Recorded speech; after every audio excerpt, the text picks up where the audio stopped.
you know.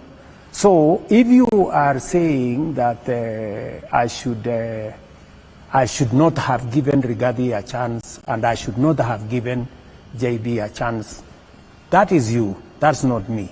I believe differently. And I believe people given a chance, there are many people who have given another chance and they've done very well. You know, they have acquitted themselves. Sometimes maybe people are misjudged. And I want to see how, until it becomes impossible to work with the people who are in your team, you must give them a chance. So I gave my good friend Justin a chance, a second chance, but in the process, he dismissed himself. And I have, what did you expect me to do?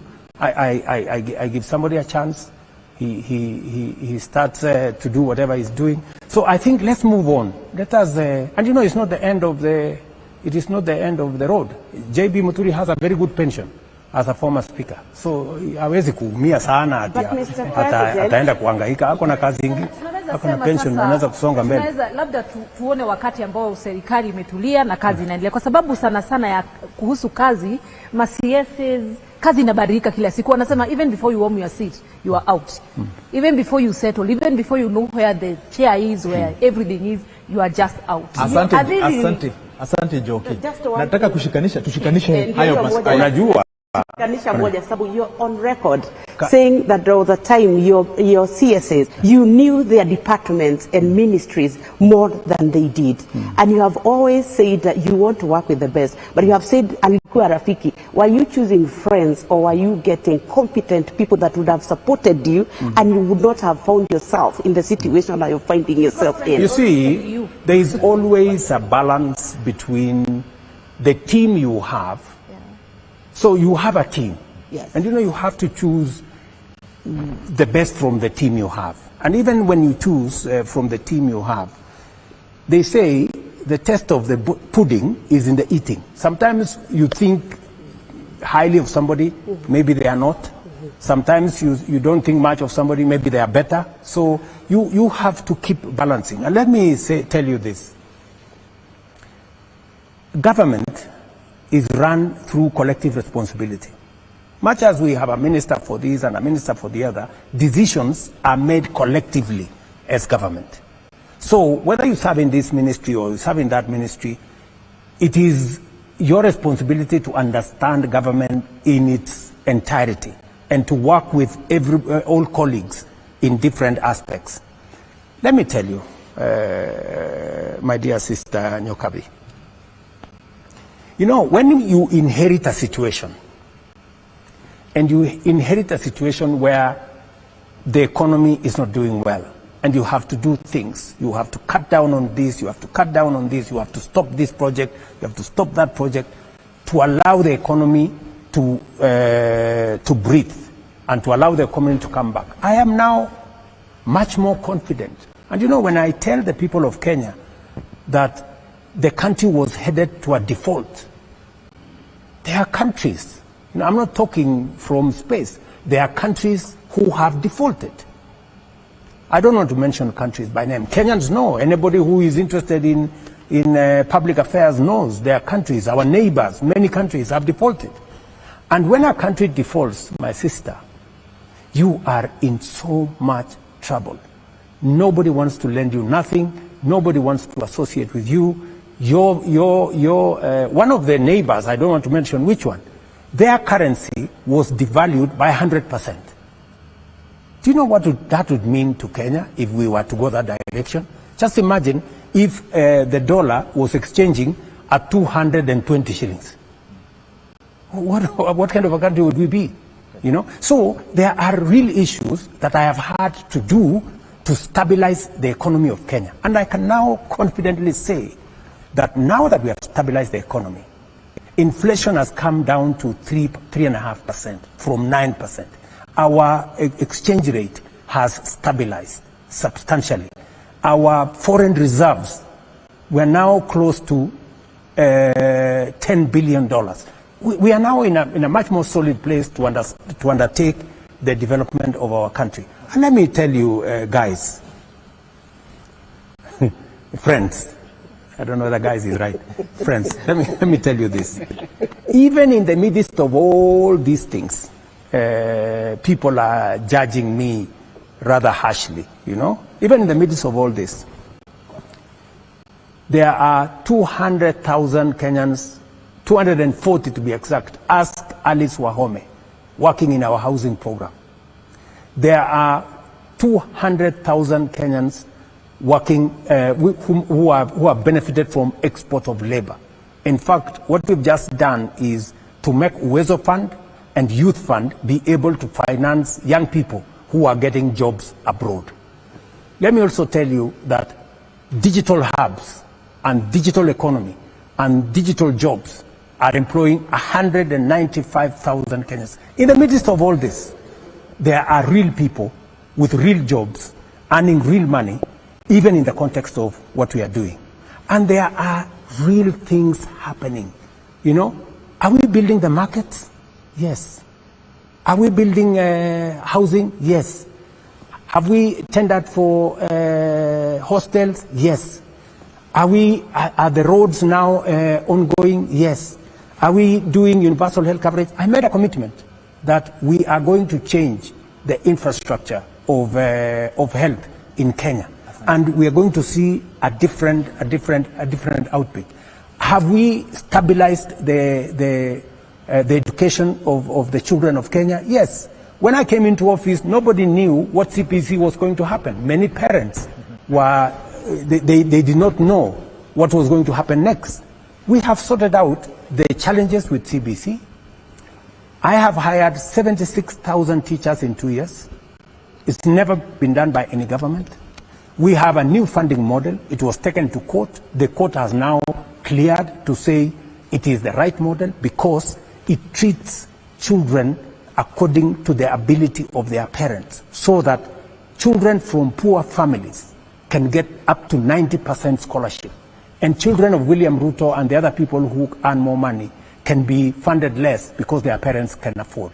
These are the kind of things that were challenges to Kenya. Good. I have sorted them out. I have sorted out education. I am sorting out health. I'm sorting out housing. I am making sure that the economy is stabilized, and we are moving the country forward. Kenya is not going to default. I can tell you for a fact. Mr. President, unajua mtukufu rais. Yes, my brother from Weru. Yes, my name is Martin. Martin. Yes, Martin. Kuna swali ambalo dadangu hapa ameuliza na hujajibu. Ningeomba ujibu tafadhali kwamba mawaziri unawabadilisha mpaka sasa a record 3 times in a ministry, Mheshimiwa Rais, kwa miaka miwili. Sidhani kwamba yule waziri kwamba kama atakuwa ametulia hata kufanya kazi ama utakuwa umempea nafasi ya kufanya kazi. La pili, mtukufu Rais, umetaja mambo ya miraa. Sijui kama huko na habari kwamba tunavyoongea hivi sasa shirika la ndege la Ethiopia Airways limewacha kubeba miraa ambayo ilikuwa inabeba miraa kwenda Israel, kwenda Sierra Leone, I think limewacha kubeba miraa. La tatu, nadhani utayakumbuka yote, ni Nithi Bridge. Nithi Bridge mpaka leo hakuna kitu ambacho kimefanyika kwa Nithi Bridge. Ulikuwa umepromise kwamba in 100 days itakuwa imeanza kujengwa, ukakuja tena ukasema in 6 months itakuwa imeanza kujengwa. Mpaka leo Mheshimiwa Rais hakuna kitu kimefanyika, na watu wanakufa. Real people are dying at Nithi Bridge, Mheshimiwa Rais. Like they are really dying there at Nithi Bridge. Okay, wacha nikujibu mambo ya mawaziri. Kila serikali inabadilisha mawaziri. I want you to tell me how many times Kibaki changed ministers. No, I'm just telling you. You had a chance ya kuchagua mawaziri. Si umeniuliza maswali. Mheshimiwa, niruhusu I listen to you when you are asking. Why don't you listen to me when I'm answering? You are asking me. Yeah, relax. So, Kibaki alibadilisha mawaziri when it was necessary. Uhuru alibadilisha mawaziri when it is necessary. When it is necessary, I will change ministers because it is my prerogative.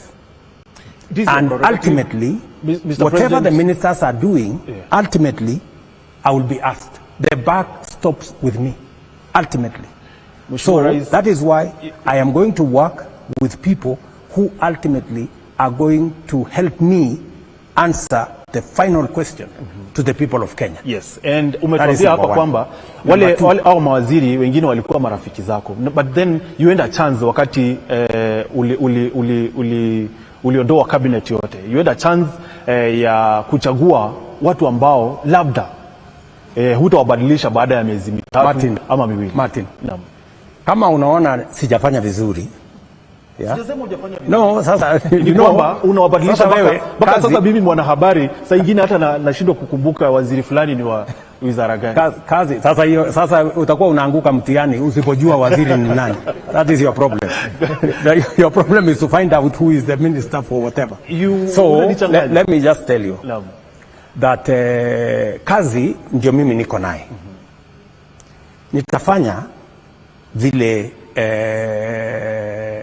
naelewa inapaswa kufanyika. Let me give you an example. Unajua kwa hiki Bwamwere, kuna wakati mmoja alienda kumuona Rais Kibaki. Kamwambia, bwana rais, kuna shida hapa, kuna shida hapa, hapa iko shida, hapa iko shida, hapa iko shida, ungefanya hivi, ungefanya hivi. Kibaki akanyamaza, akamsikiza. Alipomaliza akamwambia Koigi, hiyo maneno yote umesema, siku ukikuwa rais ufanye hivyo vile unataka. Wacha mimi nifanye vile najua. Sitaki kujibu hivyo. Nilikuwa lakini mheshimiwa rais wachana na hiyo. So Nithi, wacha twende kwa Nithi Bridge. Huyu jamaa ameniuliza. Niliwaeleza wananchi wa Tharaka Nithi, mahali my deputy anatoka, kwamba hii Nithi Bridge tutaishughulikia. Right? Ukiuliza Kinoti wa Kera, ukiuliza engineer Kungu wa Kenha, kama I have given them the assignment to do it and to figure out how we are going to work on that bridge, they will tell you there is 2 solutions to that bridge. One will cost us 5 billion shillings, and they have designed how it's going to happen.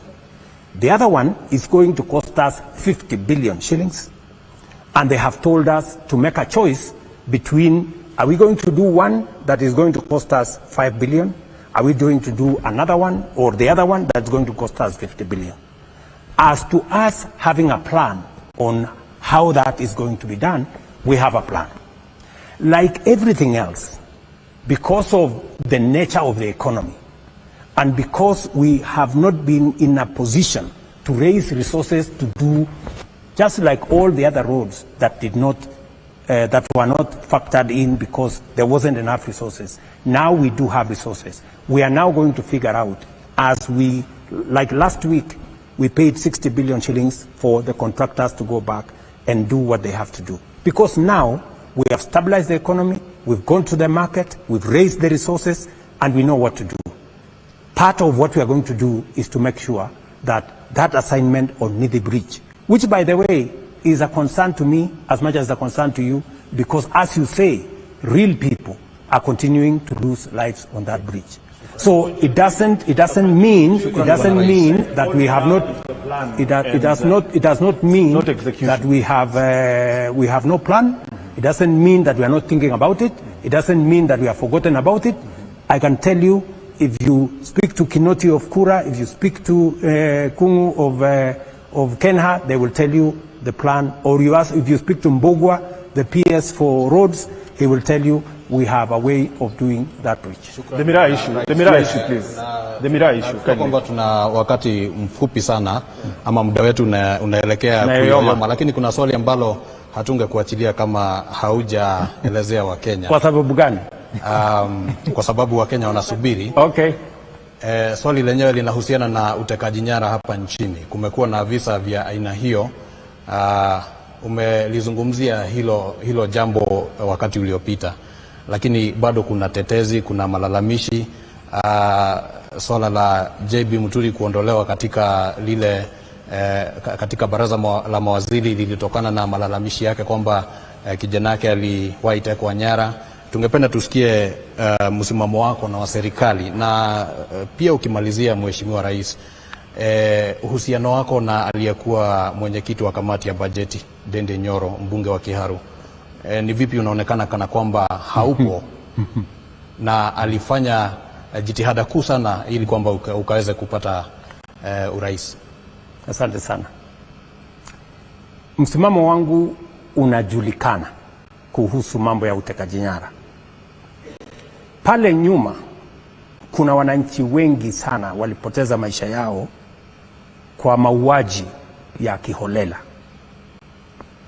Watu wengi walizamishwa pale Yala, wengine waliwekwa Athi River, wengine waliwekwa sijui river gani. Na mimi wakati nimechukua usukani, nimevunja ile genge ya polisi ambayo ilikuwa inatekeleza mambo hayo. Najua ya kwamba kumetokea tetezi za watu waliotekwa nyara. Right? Na nimetoa msimamo wangu kwa polisi, even though they are independent.